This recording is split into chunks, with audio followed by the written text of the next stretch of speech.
Welcome everyone to our final Dean Speaker Series of the year. The Dean Speaker Series is hosted by the UNC Kenan-Flagler and the Frank Hawkins Kenan Institute of Private Enterprise. I'm Doug Shackelford, Dean of the Business School, and I am delighted today that we're going to hear from Anthony Foxx. He is the Chief Policy Officer and Senior Advisor to the co-founders of Lyft. But he has a fascinating background, and I'm sure that you're going to enjoy hearing from the many different things he's done in his career. The speaker series is made possible through the generous support of the Archie K. Davis Endowment.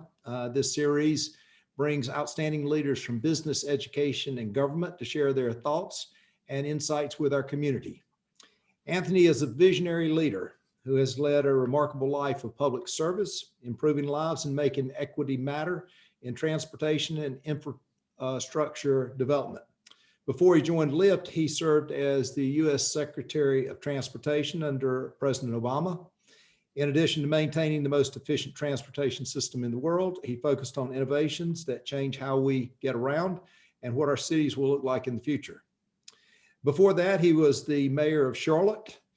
He is our second former mayor of Charlotte that's joined us this year because you may remember earlier we had Harvey Gantt as part of our speaker series. While he was mayor of Charlotte, he made transportation investments the centerpiece of Charlotte's job creation and economic recovery efforts. A native of Charlotte, Anthony graduated from one of our many great universities here in North Carolina, Davidson College.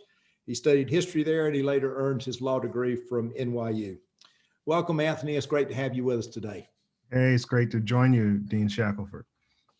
Anthony will answer questions toward the end of the session, so please feel free to put those in our chat, and we will get to those after I have a chance to quiz him a little bit myself. He and I just had a chance to spend a few minutes with a few of our graduate and undergraduate students, and we had a great chat there.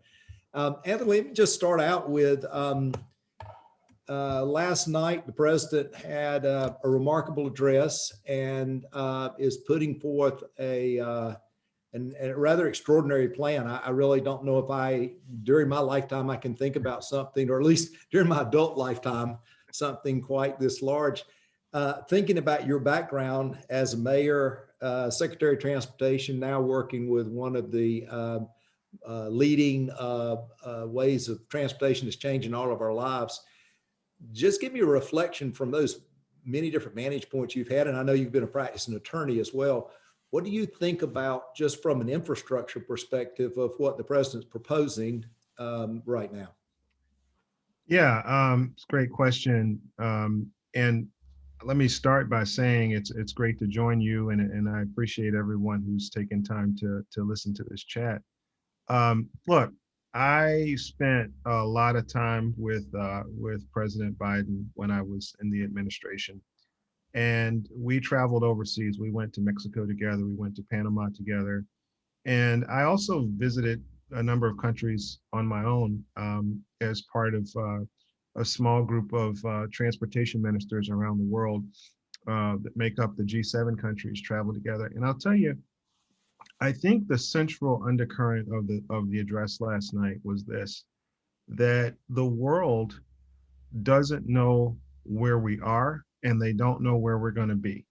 And I think that what President Biden was trying to get across to the country is that for most of the 20th century, we were the country other countries looked to for examples of greatness.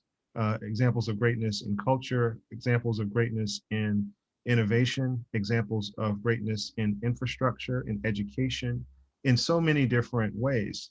And what we now have is, I don't know if it's quite an existential threat today, but it might be, where autocratic nations around the world are telling other countries, you can't follow America anymore because they can't make their mind up about who they are.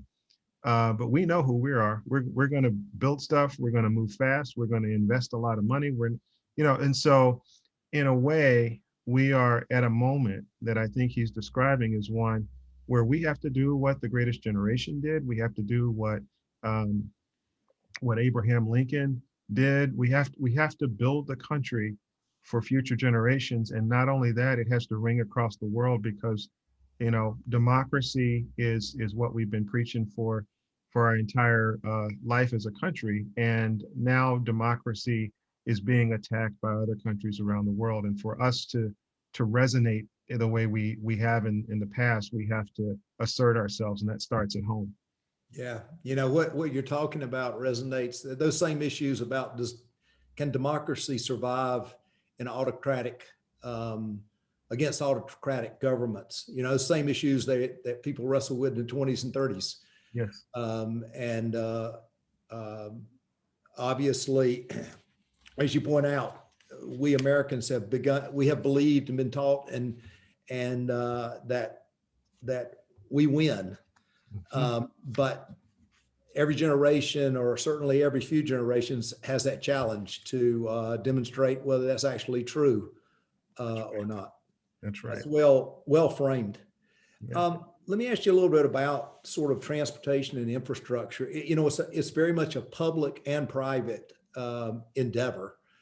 We can point to so much of the transportation system which the government handles, and then we point to so much of it that comes from the private side. Obviously, you were on the public side in the government. Now you're on the private side with Lyft. How do you think about this public-private sharing of our transportation system? It's I think for America, it's a mixed bag right now, to be honest with you. There are so many chefs in the kitchen, so to speak, that sometimes it's hard for us to pick a direction. On the other hand, we have entire sectors that have done extremely well being led by the public or the private. So, for example, I would put our freight rail system up against any freight rail system around the world. Our passenger rail system, not so much, but our freight rail system actually is very sophisticated and very interconnected in a way that most countries can't do. On the other hand, I would say that largely the federal government handles our air traffic control system very well in a way that maybe the private sector, there's an argument the private sector could do it, maybe do it cheaper, but it's actually worked pretty well for the most complicated airspace in the world. And that back office support by the federal government allows the private industry to stand up, commercial air service, general aviation, and perhaps in the future drones. So I think we have a system that has very, a mixed kind of set of inputs. I would say that in the arena of transit, road construction, there are things that government will always do that we won't do on our own. And I think recognizing that is a really critical aspect. And companies like ours that are, I would say, transit supportive, but not replacements for transit. Just to use that as an example, that are dependent upon roads, but aren't, will never be road builders. It's like there's an ecosystem that sort of grows off of the public investment that I think is critical, it's important, and it will continue to evolve, frankly. A couple of weeks ago, we had the CFO of Royal Caribbean as our dean speaker. Mm-hmm. And I had not even thought about this, but we got a question from the audience about how do you make your cruise ships greener and climate stronger. And he said they're working on battery powered cruise ships, which just was mind boggling to me. I never even thought about such a thing.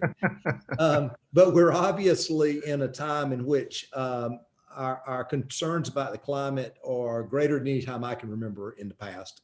A greener economy.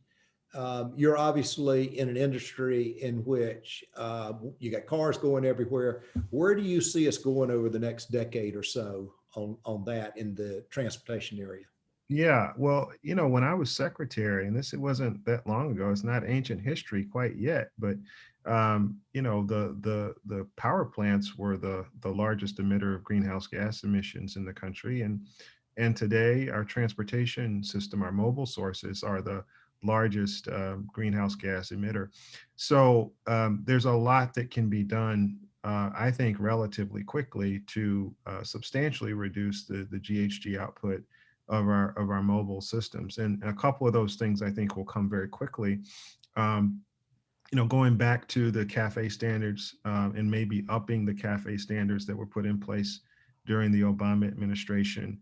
I think a lot of what, again, going back to where we started, a lot of the push for 500,000 charging stations across the country and making our transit buses across the country electric is really pushing the fleet, the cars that we use privately, the cars that we use through services like ours at Lyft, the cars that or any form of surface transportation becoming electric is all about trying to reduce that GHG output. And, what's interesting about it is that, before the pandemic, I would have said to you that I think if you could get fleet owners, like the rental car companies, the large users of these big, massive groups of fleet, if you can get them to convert to electric vehicles, you will have a substantial, quick reduction.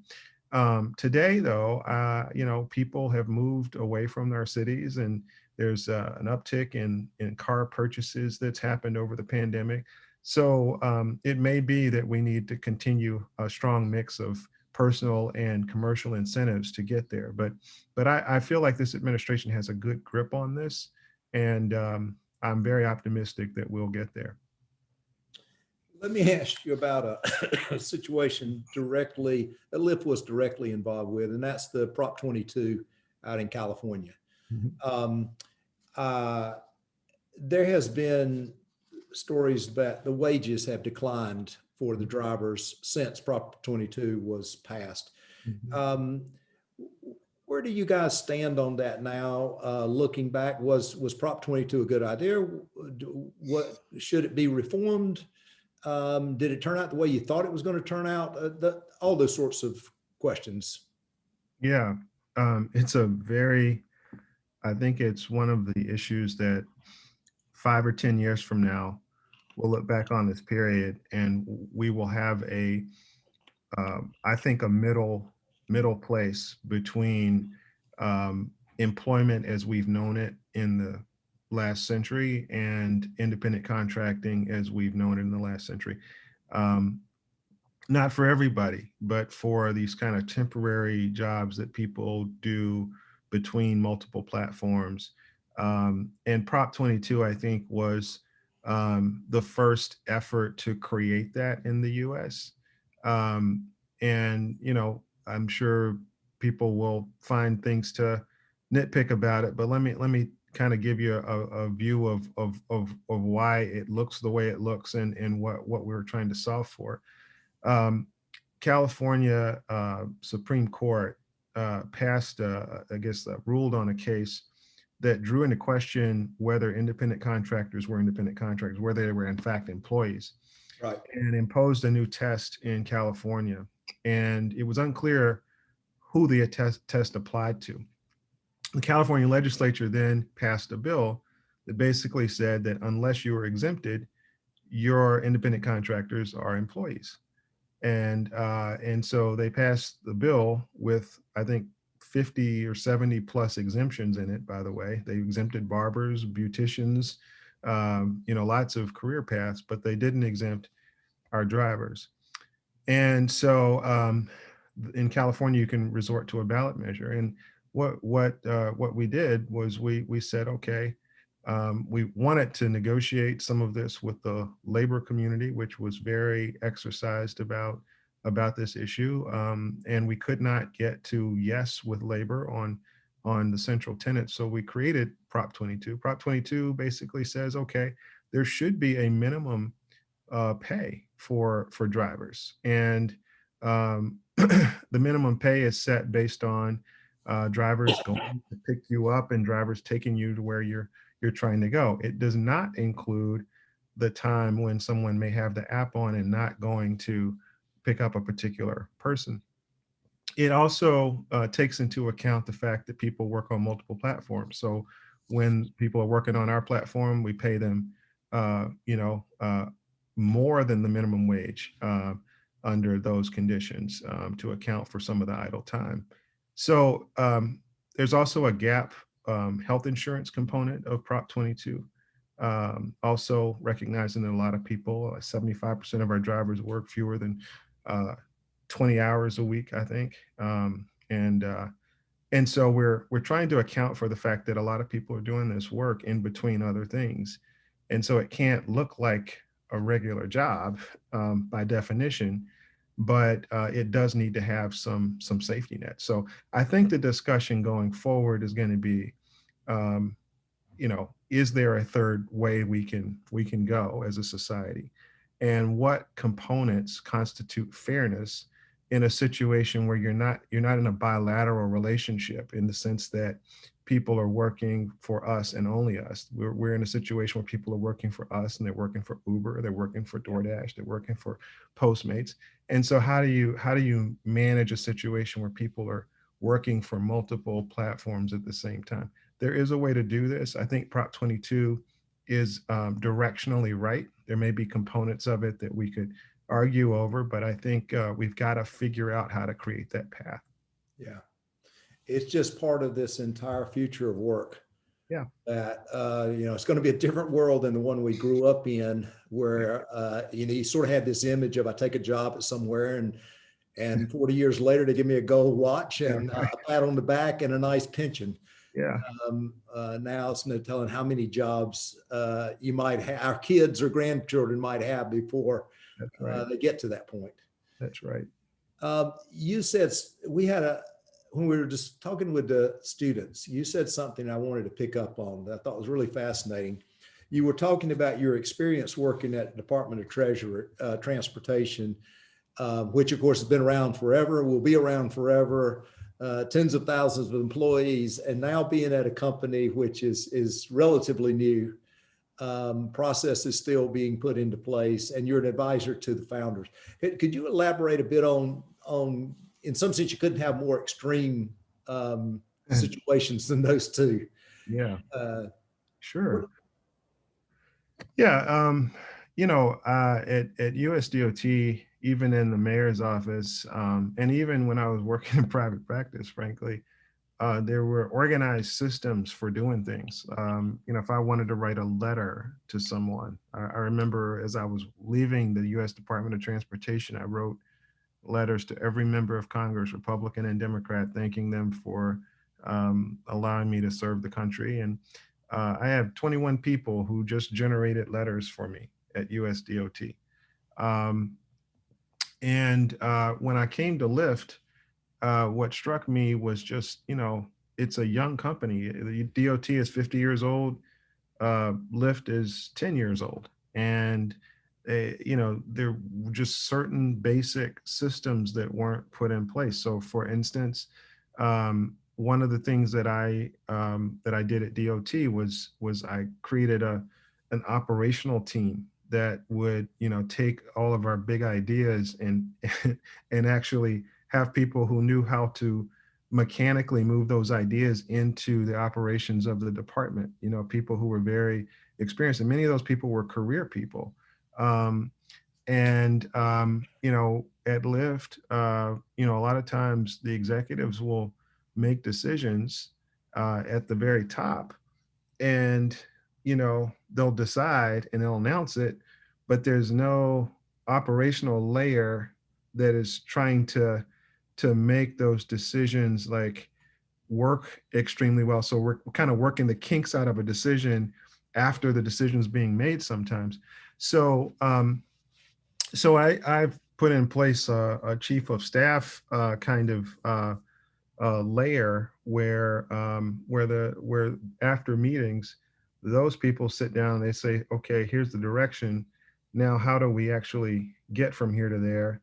And the announcements are coming out after all that's figured out. So that's an example of some of the things that I've noticed about coming into a young company. Having said that, a lot of people will ask me like, well, why would you go from, running a department of $72 billion budget, 55,000 people, to a 10-year-old company with a 20 21 billion market cap or something, and the answer is that, I believe that my leadership skills are portable.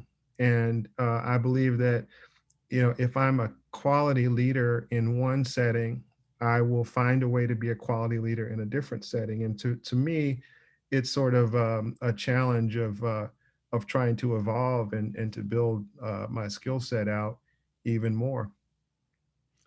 Well, it was when you talked about the differences there, it resonated for me because I sometimes point out to people this university was started when George Washington was president. And sometimes when I run into problems myself, I say, well, I guess that's what we decided back when George Washington was president. And we're not going to change That's that the other one. side. And so there's times I wish I was at a 10-year-old company where, George Washington didn't make the decision. But I also do like having some processes in place that maybe, didn't get carved out last night over beer and pizza. So, but well, let's talk a little bit about your leadership style, because you did, when we were talking with students, you brought that up, and I thought it was interesting. You talked about being an introvert and how you had learned from people and leaned on people when you were into government and other times. Tell me a little bit how you have grown as a leader, because that's one of the things here. That's one of our core values is leadership at the business school. We talk a lot about that. But I'm always interested because I think every person who develops a leadership style, it's all unique. We're all snowflakes Right. at some degree as leaders. So tell me how you've developed your own style of leadership. Yeah, well, I learned very early how introverted I was. I can tell you a story about a speech I gave in high school where I thought it was going to be a rousing success and not a pin drop because I was just felt so flat. But I, I'm a careful observer, and when I was elected to city council, I learned a lot about um, how to build trust with other people in a set. City councils are interesting places because they're almost they're almost predestined to be competitive. Um, you know, collegialism, I guess, is the best way to say it, because in a sense, everybody's kind of like got their own idea of where they want to end up. On the other hand, you've got to get some things done, hopefully. And I remember working on a budget my first year as a council person, and I had 5 votes for the budget. We're going to have to override a veto. We knew that. And the last 2 votes were excruciating. I had to go do shuttle diplomacy, talking to, the 2 council members we were counting on to try to figure out how to get to yes. We finally did. But the experience showed me that I do have a superpower, and there's sort of 2 of them. One is listening intently to what someone wants to accomplish. And a lot of times, if you might disagree over methods and means, but if you can understand what someone else wants to accomplish, it will help you resolve things. And that's one. The other one is a strategic sense of like, where do we need to go? Where is the horizon taking us if we go in the best direction? And so I've learned how to articulate that better over time. I've gotten better at communicating that and more comfortable communicating that. I think where I've grown the most is probably understanding what kinds of people I need around me to be my best self. And so, for instance, my chiefs of staff, for example, have typically been more extroverted than me. So we balance out. They've typically been more operational than me. I'm a high level big thinker, so I need someone nearby who's going to be more focused on tactics. And though that balance has tended to work well for me and has helped me a lot. And I think the biggest thing is when I came out of school, I thought I could do everything by myself. And I think that maybe to sum up everything I'm saying here, you can't. No matter how Yeah. awesome you think you are, Yeah. you can't. And the best people in leadership I found are people who can find a way to motivate people to serve a mission that's bigger than all of them. And so that's what I've tried to do. Yeah. Yeah. I think that's so important to find people who have complementary skills as opposed to substitutable skills. And it's such a temptation in a leadership position to find somebody who's like you, Yep, that, hey, we'll have a great time together. that's right. And, but you haven't done anything there because, hey, if they can answer every question, that you can answer, it's not real clear that you need both of you in the room at any time. That's right. But that's where you get that diversity of thought and diversity of opinion. And I would never think about it the way you would think about it. And now you got a team that's much, much stronger. Yeah. Let me ask you a little bit about Charlotte. Um, I'm going to still consider you a North Carolinian. I know you're. I am. Please. Absolutely. And Charlotte, first of all, we draw so many students from Charlotte and the surrounding area. The economy in Charlotte is so strong, hire so many of our students who go back to Charlotte. I have a daughter myself who's working in Charlotte, and the economy in Charlotte just continues to boom. Now I know you picked an awful time in some sense to be the mayor down there, because I remember distinctly thinking when the financial crisis hit, well, this could be the end of Charlotte, because at least from the outside or from sitting in Chapel Hill, it didn't seem terribly diversified. It looked like a finance town, and what worse time to have a finance town.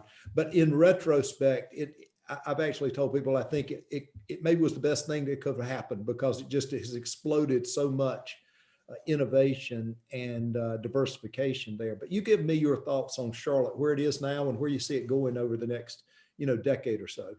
Yeah. I think Charlotte's got a great chance to really become a magnet city across the country. In many ways, it already is.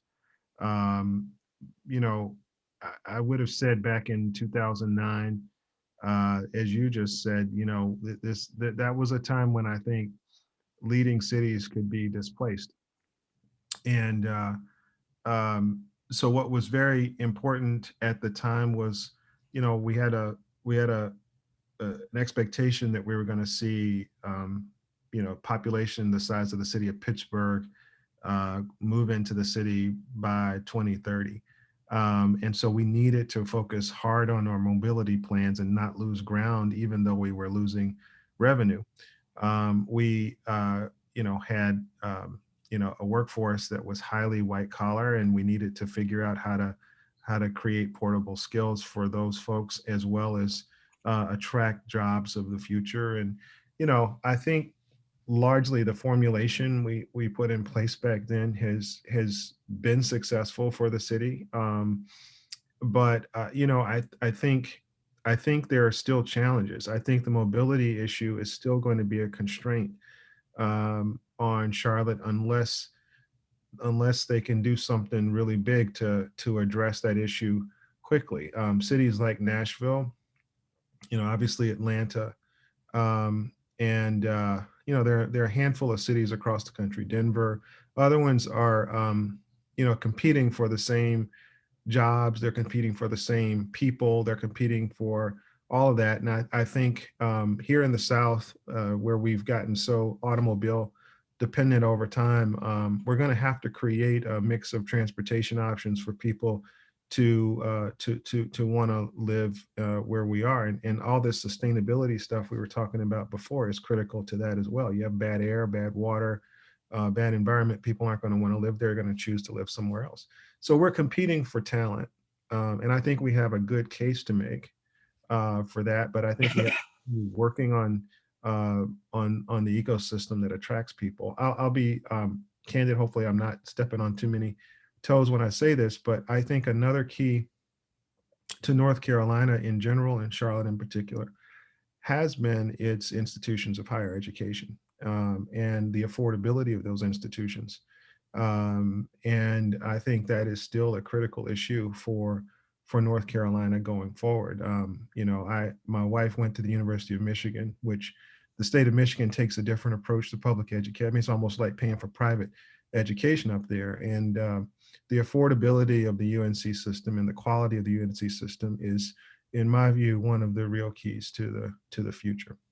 Apple's announcement last week was not an accident. That's been 40 or 50 years, 60 years in the making since the RTP was started. And if we ever take steps back away from those investments that have been made over generations in this state, we're gonna lose ground.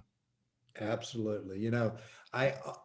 When I hear people not seem to understand the importance of the University of North Carolina system, not just one campus, but all of them Mhm. for this state, I just think you need to leave North Carolina for a while and go to somewhere else Yep.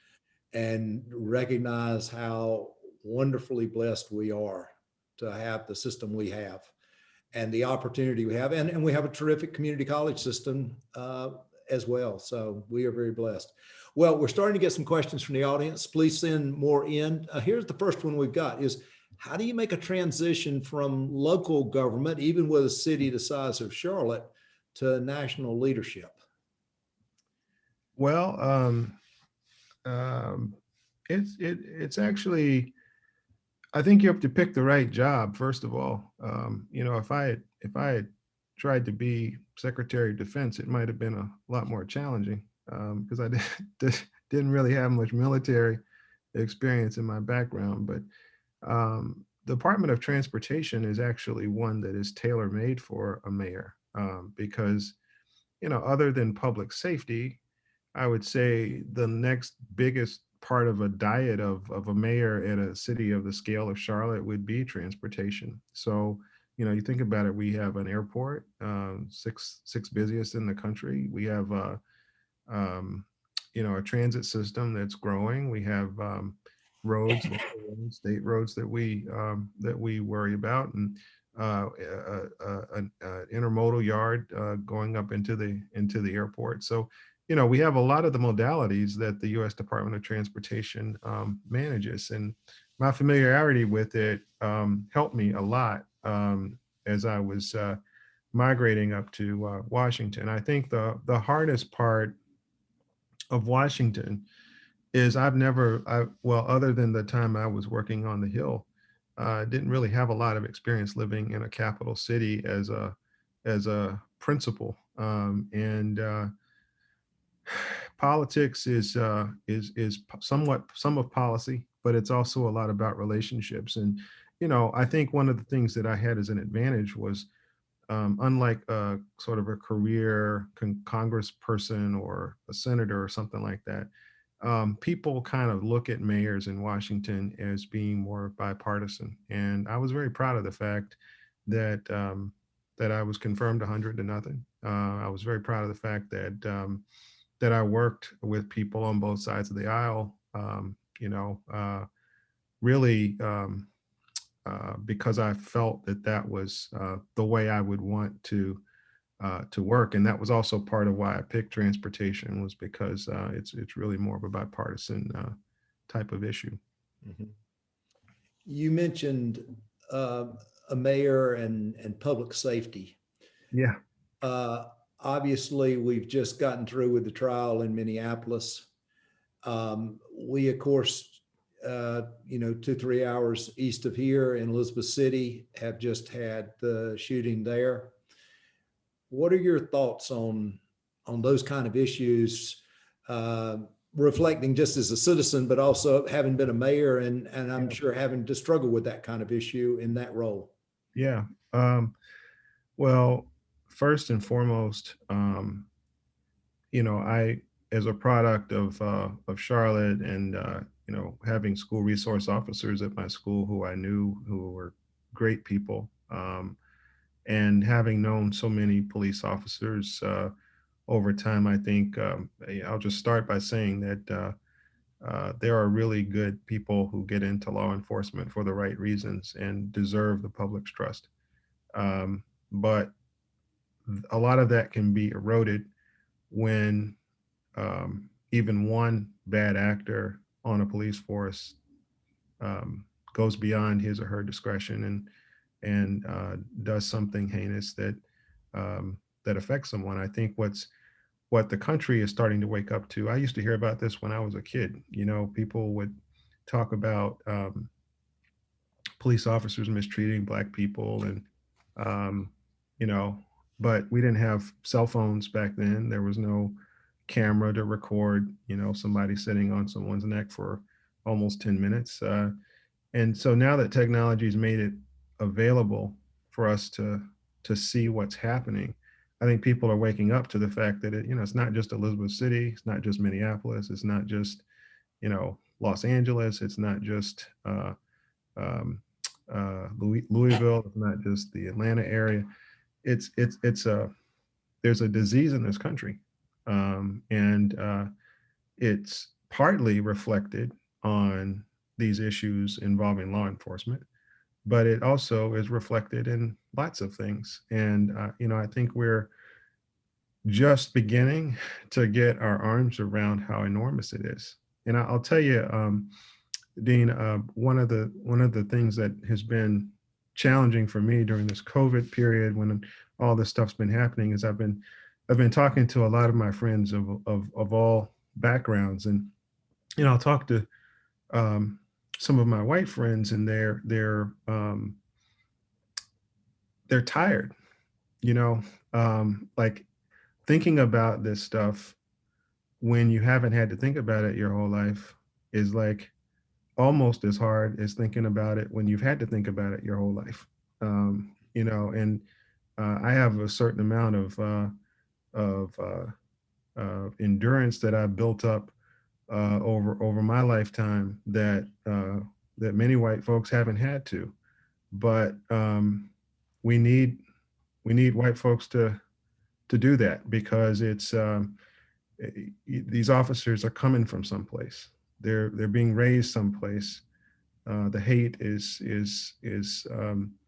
coming from someplace that is in the ground of this country, and it's unnecessary, it's counterproductive, and it's harmful to the badge itself. So I hope we can figure it out, but I think it is much, much deeper than any one of these incidents, as horrendous as they all are. There's a much deeper problem we've got to get underneath. Yeah, you're right. It is deeper. I have said before, I have hoped I would live long enough to outlive the 60s that I grew up in as a kid in Eastern North Carolina. I'm going to have to live a long time, I'm afraid. Yeah. Yeah.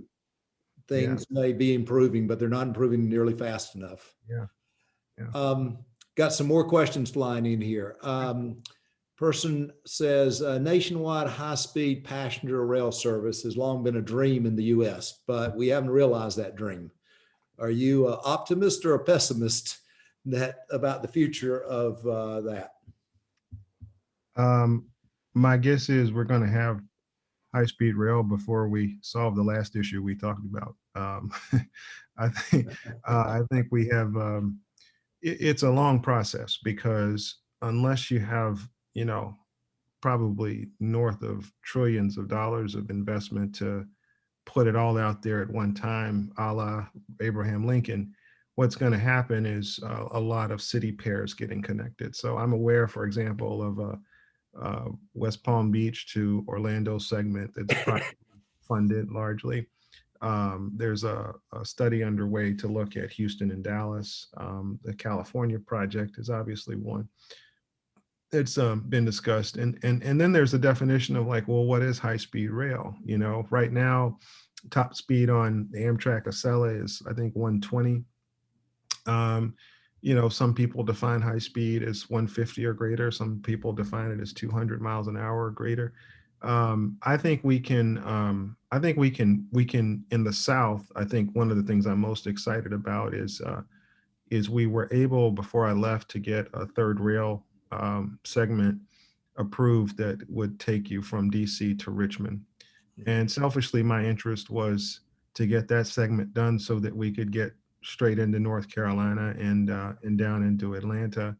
And so this administration has a chance to connect higher speed rail from Richmond into North Carolina. And I feel like that's Jim Hunt and lots of people for a long time were really pushing for this. And I think we're right on the cusp of being able to get it done. But in terms of how we get to end-to-end connectivity, I think it's probably at the pace we're going, it's probably a century of work, dedicated work. Different question here. A person writes, Bloomberg recently gave $150 million to Harvard to expand the Bloomberg Harvard City Leadership Initiative. If you were running that program, what would you do with that money?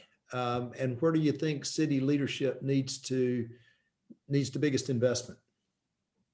Well, I think one thing that we need is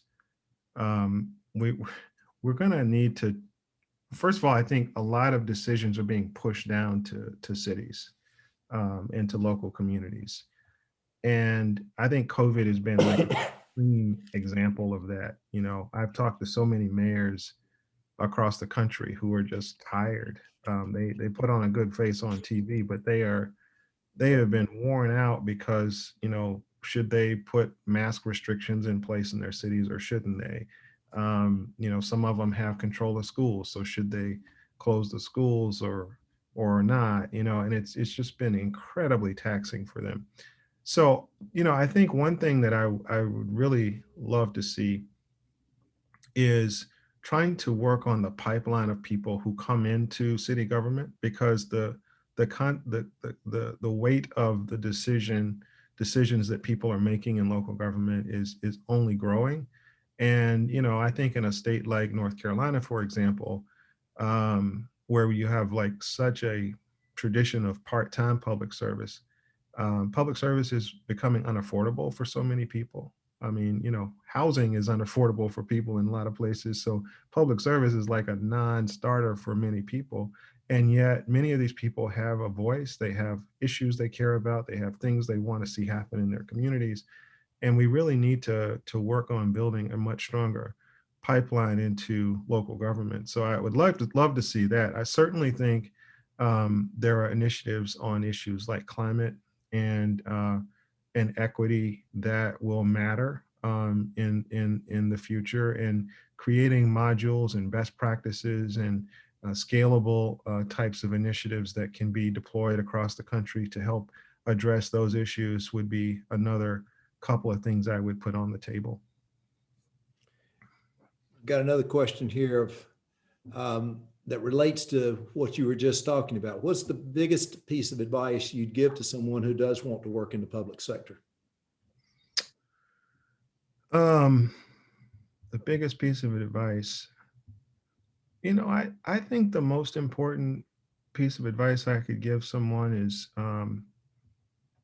is to find a way to practice public service with humility.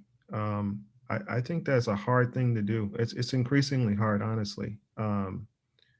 I'll give you, I mean, this is not exactly related, but I often use analogies that are not exactly related. But I'm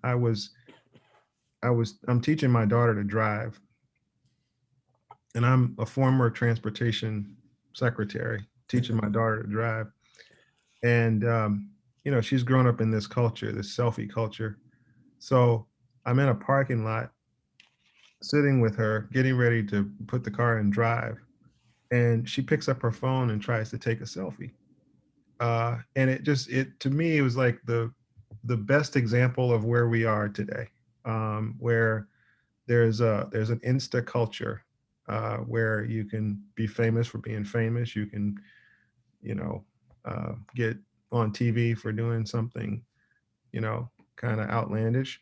But that doesn't make you like prepared to do a job. You know, you can say something outlandish in politics and get elected, but it doesn't make you effective.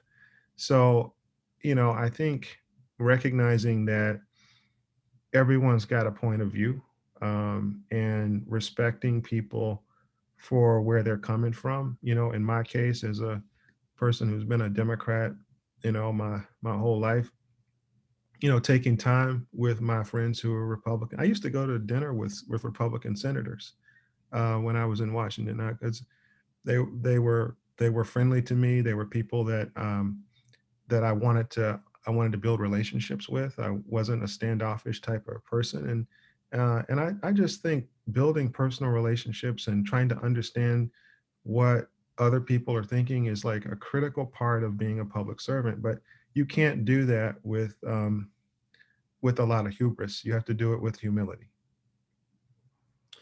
Wow, I I don't think you can say anything more powerful than that, because I do think there's probably some people right now watching us and they're thinking, how in the world does this guy get to be a mayor, get to be a secretary of transportation, get to be working at Lyft, and he doesn't spend all his time tooting his own horn?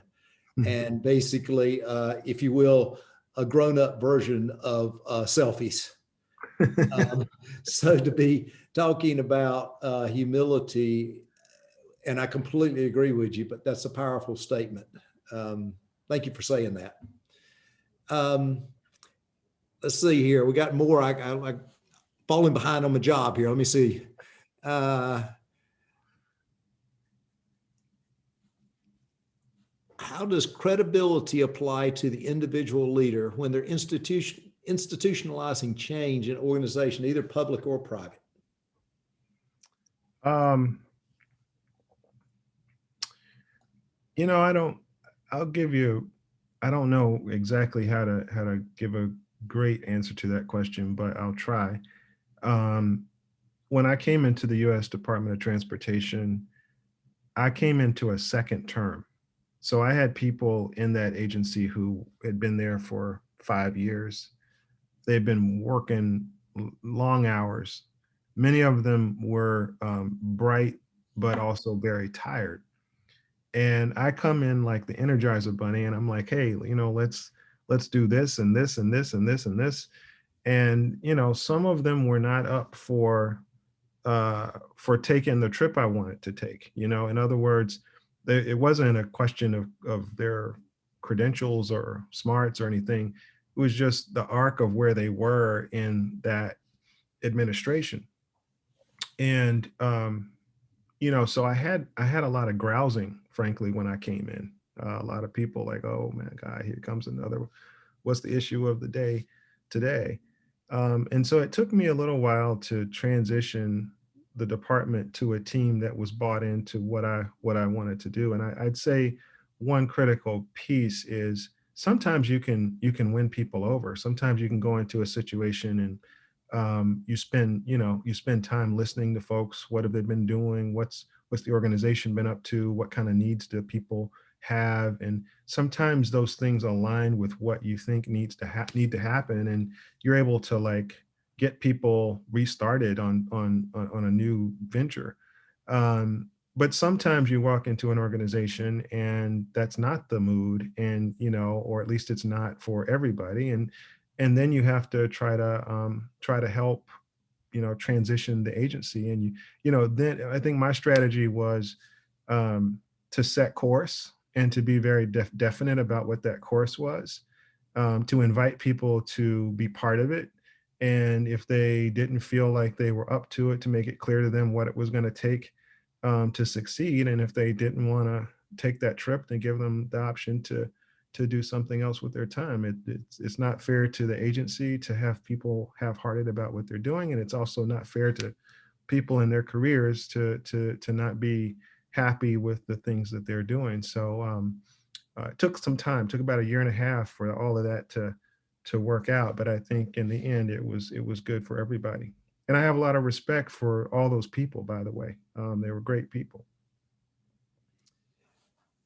I've got a good question here. Can you talk about racism within the ride sharing industry in terms of drivers not wanting to pick up rides in certain neighborhoods? The person says this is similar to how young blacks may have trouble hailing taxis. Yeah. It's I have found in my own experience um, that the ride sharing world has been dramatically better than what the cab industry was. I mean, I went to law school in New York. At after dark in New York, trying to catch a cab was almost impossible for me. The use of an app, using my phone has all but diminished that. So, and there are places like Chicago, South Chicago, where, you know, there was a story that the Chicago Sun-Times did a couple of years ago where they showed a certain zip code where there've been like 15 cab rides, but like, 50,000 rideshare rides in that community because cabs just didn't go there. So I think the story is much better, but at the same time, again, going back to some of the things that we said, I mean, this country's got a lot of work to do on this issue. And, when drivers are, as they are, you know, uh, they work on the platform, and our platform is not one that allows drivers to discriminate in the sense that we have rules against that. But when you have people who can accept or reject a ride on their own, that can happen. But I would say that the overall overwhelming balance is that it's gotten much better because of rideshare rather than worse. Hadn't thought about it that way. That's a very good one. Um, Last question we got here. Diversity is a big topic everywhere these days. A big topic here at the university. I'm sure it is at Lyft. I'm sure it was in the federal government when you were there. Question person writes here is, how do you determine if it's authentic or if someone's just going through the motions to give the appearance of such a thing? Um, I think it takes time to really understand how serious folks are. And after George Floyd's killing, there were a wave of announcements about hundreds of millions of dollars going to this and that and the other thing. And I don't know what all that money's doing, but I don't know that all of it's been deployed. I don't know who's received it, but I think the proof is always in the pudding on this. And the hard thing about diversity, which is why a lot of times it's easier to talk about it when we talk about it than it is to do something about it when we can.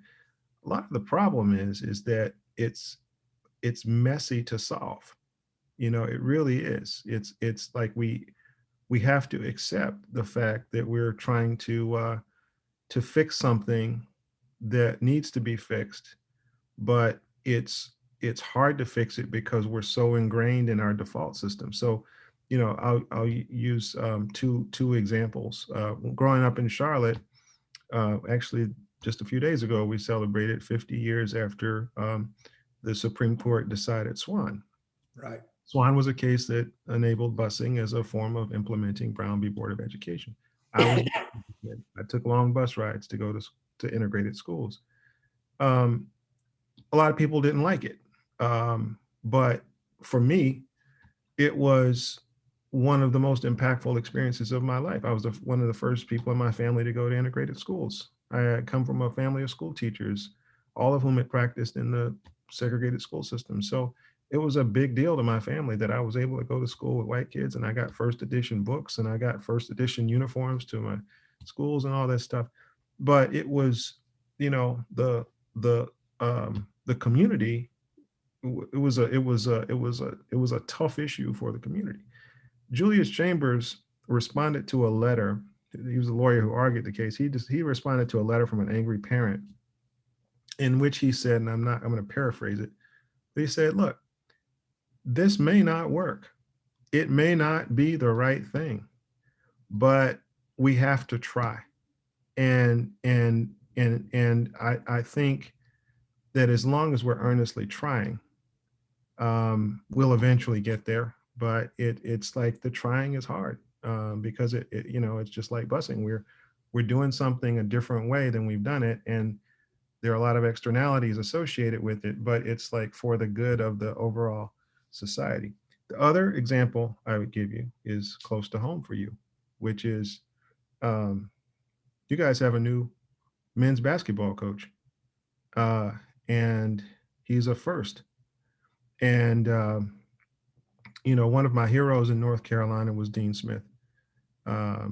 He was someone who, just was an incredible tactician in his chosen profession, but he was also someone who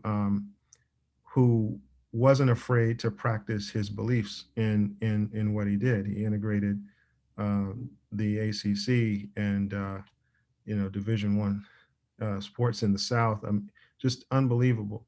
So my guess is that he's looking down on UNC and smiling with the announcement of Hubert Davis. So there's an example of practicing what you preach, and I think it's and not just because he's African American, he's qualified, but I think it will mean something to a lot of people across the state to have Hubert Davis coaching this team. Yeah, I completely agree with you. I have lobbied at this university as everybody I can that Charlie Scott's number should be retired. That I don't think there's been a more influential athlete at this university during my lifetime. And I've followed Carolina basketball since I don't really remember time before that. You and me both. And I'm old enough that I remember the Swain case and how influential that was too. So you bring back some. And the other day when I heard it's the 50th anniversary, I was sort of like, wow, I'm just another sign of my age getting up on me. Anthony, thank you so much for joining us. This has been a great conversation. Some people think of, speaking of basketball, some people think of your undergraduate school as where Steph Curry went. We're around here, we're going to say it's where Anthony Foxx went. Fair enough. We appreciate you taking time out of your day to share these insights with us, and I wish you the very best. For our audience, this closes out this year's Dean Speaker Series. We will be back next fall. I don't know if next fall we can have as extraordinary and distinguished a group as we had this spring, but we will try. So thank you for joining us, and thank you for being with us today, Anthony. Thank you.